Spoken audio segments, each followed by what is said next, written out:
So the first question is, what are your thoughts on Rwby and how did you expect it to be as big as what it would be?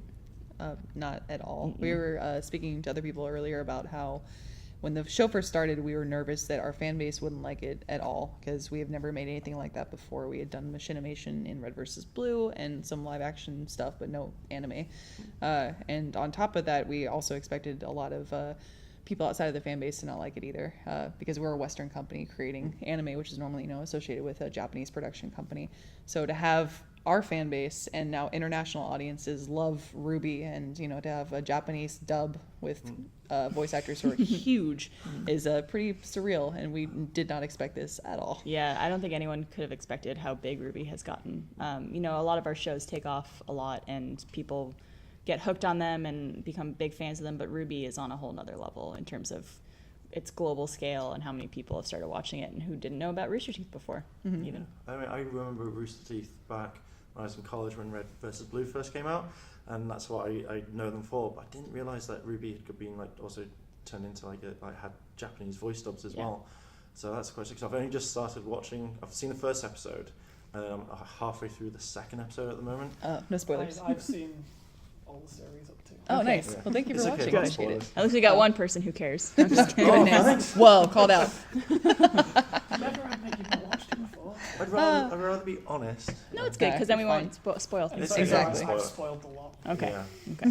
Fair enough. Because it was really interesting in the first episode, and this is how new I'm to it. It's I thought it'd be like one of those slow ones, but it just jumps straight into the action and keeps going, and it's not kind of dipped down at all. Again, second episode, but it's quite interesting, and I quite liked. I think so far my favourite part is when you do when they got shot into the forest. Oh, That I think that's Emerald Forest, yeah. Yeah. yeah, that's all I know for the initiation. Those landing that's fun, strategies. yeah. I know. That was a fun one. Yang has her sunglasses Yep. on. She's The flying through aviators.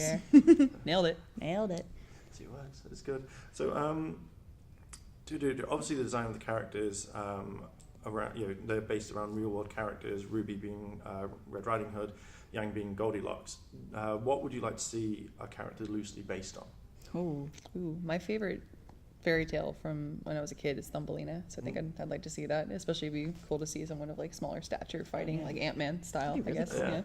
Yeah. Lindsay mentioned this earlier, but I agree with her that it'd be cool to see a Rapunzel type character, someone who has really long hair and that could use that as a weapon or something like that. Also, the fact that she has pun in her name is Yes, I'm that's always perfect. happy about that. So that'd be quite cool because I just found out today that it was all based on those sorts of characters. Yeah.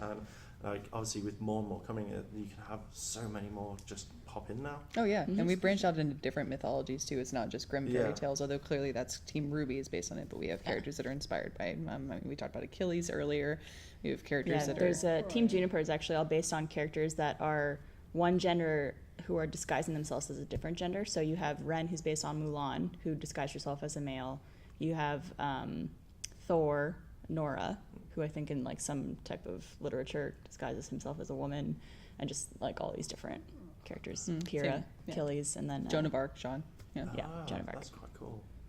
I didn't realise that. I knew of Jean and I knew of Prior. I didn't know about this. That's kind of yeah. cool to know. But yeah, so anyway, just briefly going back to what you mentioned, what's your favourite pun? My favorite pun? Probably you need glasses to do math because it helps with division. Yes. Takes people a second sometimes, but I think that's why I laugh. I approve. You would have appreciated it. I think it was a few days ago. We have a coworker named Nadia, and she was asking questions for us, and my husband was like, "Oh my gosh, she keeps asking questions," just giving her a little jab, ribbing her. And I was like, more like Nidia, am I right? We've obviously had 3 series now. We're going in, they're not called series, Volumes. they're called volumes. We're going into the 4th one with the character development being phenomenal, include, arm and a leg kind of thing. Sorry. Where would you like to see your characters progress to? Where would you like them to go? I'm just curious to see how Yang deals with the loss of what she's experienced, both physically and also emotionally from, yeah. Oh, that's right. It's And fine. also just, the loss of her friends and her classmates, and also her teammates are now all over the place and she doesn't know where they are. She doesn't know where Rwby is. so being able to have her focus on herself and like healing from all of that and seeing where she goes is going to be really interesting. In the first couple of volumes too, specifically with Rwby, I mean, clearly there's that relationship established with Yang, that she's the protective and loving older sister, sometimes a little bit overbearing. But now we get to see Rwby branching out into the world alone. Like, Yang's no longer there to guide her, maybe not by choice, but Rwby has to step up and finally become a team leader and really embody what that means. And I think that's going to be a big process for her moving forward, is discovering like what exactly is being a leader, and am I qualified enough to do it?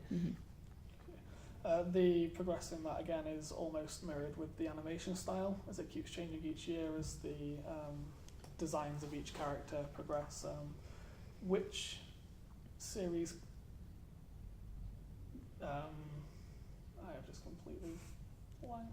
That's cool. Design of your characters have you quite liked the best in regards to what they look like and what it almost represents? I really liked Yang's second outfit, her I forget the actual like title of it, but it happens I think in volume 2 where they change over to their secondary outfits, and she has like the cool jacket and the leggings and everything, and like this purple sash thing, and she just looks like really cool, Like a sweet purple necklace. That's cool. yeah.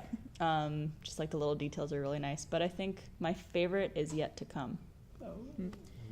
Yeah. Have you guys ever thought of cosplaying as your characters and like We just have. running around and seeing what happens? Yeah. We actually actually got have, a chance actually. to. Our Seen it. CEO's wife is a fantastic seamstress, and she made all the costumes for us. We got to cosplay at our convention, RTX in Austin. Yeah, we surprised everyone. We had a Yes. Rwby panel at our convention, and we all came out in costume, and everyone I was. don't think I've seen that. I need to look Freaking Oh at yeah, it that. was That great. sounds pretty cool. She even they made the weapons too. Maybe not her herself, but we had a 3D printer at the office that people were printing out our Yeah, we had the weapons. actual Yeah. weapons. Have you seen some of the people around the conventions with the weapons and it looks amazing? Yeah, I've seen a few of Ruby's scythe that people have built that actually like they click something and it folds out. Transforms. Yeah, Yeah, that's I've the been coolest. dodging those sides. Oh, like, yeah. all over the place. You like turn around the Oh, corner bam. of a booth, Yeah, and you do. you could always see it through the crowd. though. Yeah. You feel That's a what bit we say. Matrix, like kind of. Oh, nice, leaning nice. back as this Slow thing mo. comes at you. Yeah, Because we. unfortunately, it's always by somebody who's quite short. It's Yes. actually carrying what is a big weapon, but puts it at head height for everyone else. Yep. Yeah, we like to look at photos, and we notice like Rwby cosplayers because of that site. Like, oh, there's one popping up. And it is always it's comic book, but it's like Loch Ness monster, but A little bit. scythe Yeah. going through the crowd. That's what it looks like. Yep. If you guys are free about 3 o'clock, there's a Rwby meet where all of the people get together, which they might find it kind of cool if you guys just. turn Where up is and that? went, Hey, I don't know. The Novotel, is throwing it it out. the there. same thing? No, that's maybe? tonight. Oh, If we okay. carry on, I'll look it up for you. Great, Okay. thank you. So, what is your favourite act that you've done so far in Rwby? Favorite act? Like Volume- a scene? volume- Oh, was it volume? Sorry. Oh, I got the wording wrong on the question. You're fine. probably volume 3. Volume 3. Yeah. Just because it's such a shift in story and character. So everything that happens in volume 3 is so different than the rest of the other volumes that it's cool to see it go from like one end of the spectrum to the complete other end of the spectrum. Yes, yeah. And like we said before, in the first 2 volumes, the girls discover more about themselves, but within the school and within each other, I guess. So they're still working with that team dynamic, and they're still very protected, and they're not really dealing with the outside world and the rest of the kingdom that they live in. So now those walls have literally been broken down between them and everything else that they have to experience moving forward. So it's very nice to play with that serious subject matter that we hadn't really dealt with before, especially at the end of volume 3. Yeah. And their world is kind of torn apart. Spoiler. Yeah. So I'm going to carry on watching because I actually, as I say, I got kind of like brought in straight away. So it's going to be a thing that I'm going to keep on. Is there going to be, how many have you thought of like making until you think, okay, we're going to like call it a day, but then make spin-offs or something? Oh man. Oh, it's just gonna keep going. Yeah. Yeah, It's gonna keep I going. think they have a story in mind, and how long it takes to actually go through that story and how many volumes it's going to end up being is still undecided. Mm-hmm. So it could, depending on how they draw it out, it could be another 1 volume, it could be another 100 volumes. You Yes. never know. Yeah, personally, I'm sure we would love to have the show go on forever. Forever. But the writers have mentioned Until we that- die. Yeah, Ruby's like 80. hanging Yeah. out. Well, as long as Shit. they keep like giving you free holidays to England for a bit. Oh yeah, absolutely. I'll do that. Yeah, I like this guy's thinking. Yeah. Cool. The writers have said that they do have an ending point for the show, or have a kind of an ending point in mind as far as narratively what they like to do. And I can respect that they say they don't want to drag out the show into infinity to the point where it feels like we're just continuing this to continue it. So there will be a climax and a nice resolution. Is there a difference in filming styles and how you guys approach Rwby and Chibi Rwby. Chibi Rwby is kind of like everything we want to do in Rwby but can't. Mm-hmm. Like all the little jokes and like a lot of fan theories and fan ideas that we incorporate into Chibi, like they make it in. Obviously characters that are no longer in the show could make it back in because it's not canon to the plot, so you can kind of do anything you want with it. It's so funny, if you've not got time for a full episode, you just kind of go, a couple of seconds, click. Yeah, they're like, between 1.5 to 3 minutes. So it's easy. I agree with Barbara. I think a lot of the things that we do in Rwby Chibi are, well, one, they are fan creations. There's a lot of comics that fans make of Rwby that have actually like copy paste made it into Rwby Chibi now, so they get the reward of seeing their work presented in this new format that's created by, Rooster Teeth, the creators of the show. A lot of the jokes that aren't fan made though are kind of things that we joke about in the booth already, or like little silly things that we have as a side. So to get to make those references and kind of play around with the characters a little bit more is really fun, and to not have to worry about the seriousness of the actual show. We get to relax a little bit, I guess. So what's been your favourite kind of fan theory that's made it into the show? Ooh. Trying to think Probably of a few Bumblebee. ones. Yeah, Bumblebee's a good one. Bumblebee's That's fun. pretty popular. That's people who ship Blake and Yang together.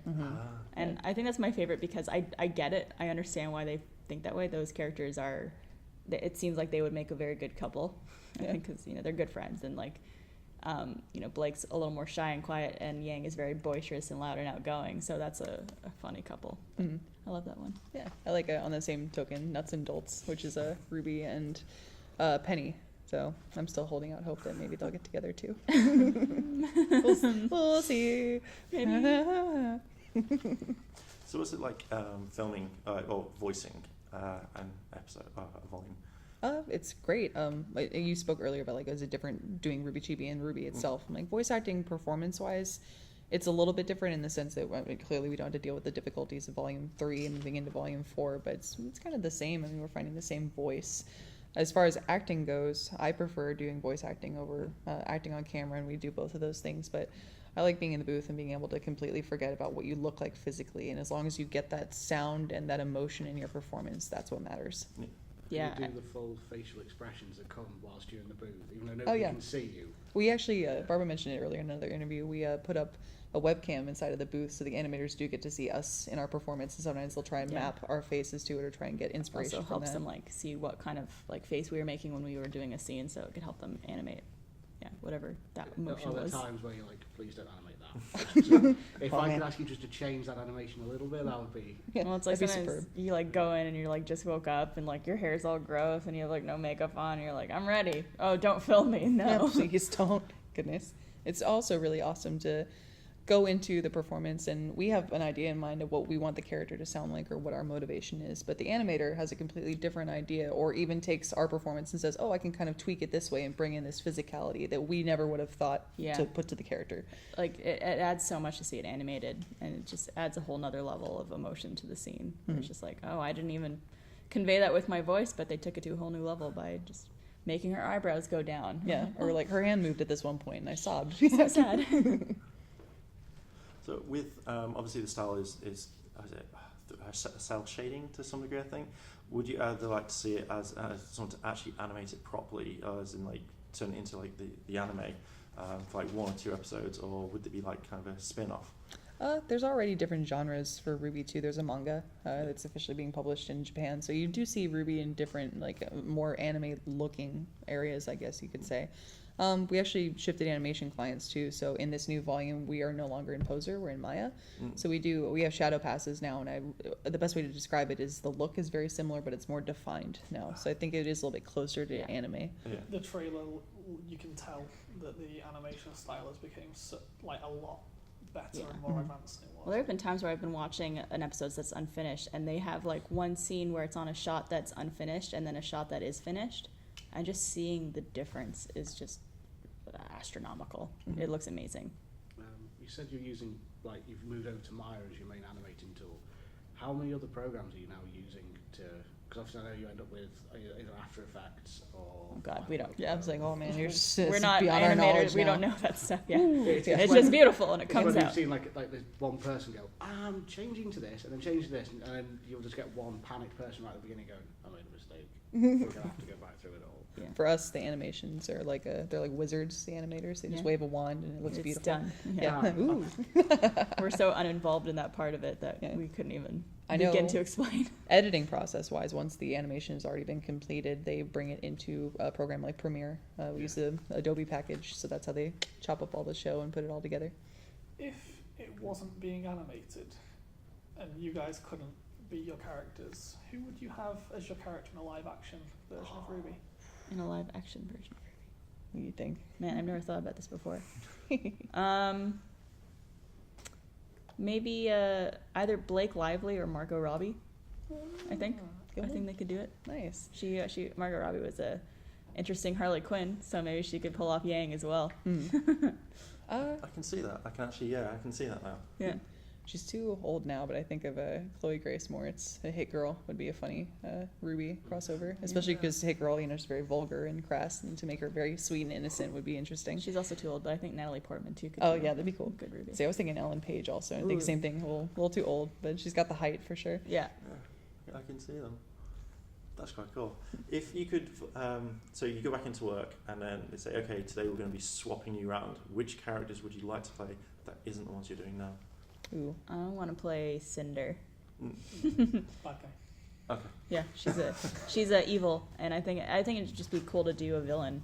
You know, that'd be a big departure from what I normally do. Mm-hmm. I joke about it a lot, but it's true. I'd like to be Professor Port, which is a silly little bit character who has a mustache, and you never see his mouth move; just the mustache moves up and down. And his eyebrows. Yes. He's like an explorer. Yeah, a little bit. Yeah. That'd be cool.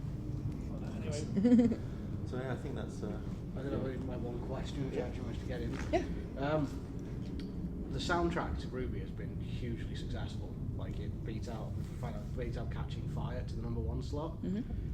And obviously you guys have moved from one part of Rooster Teeth to another, and you're now getting the voice acting and getting involved. Are you going to get to sing? Oh man. And I don't think anybody would If want you that were from me. Would you take the opportunity? Once I learn to sing better, If yeah. I could actually Like sing, Buffy did Yeah. a musical Charity. episode, Yeah. are we going to get a Rwby musical I would episode? love Are you to gonna do get that. to do I it? think Joss people Whedon it up. would want their money back if that happened. I did choir in high school, sure. Yeah.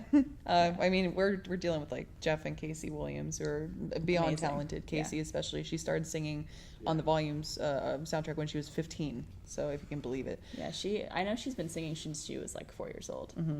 Yeah. Yeah. They're superb.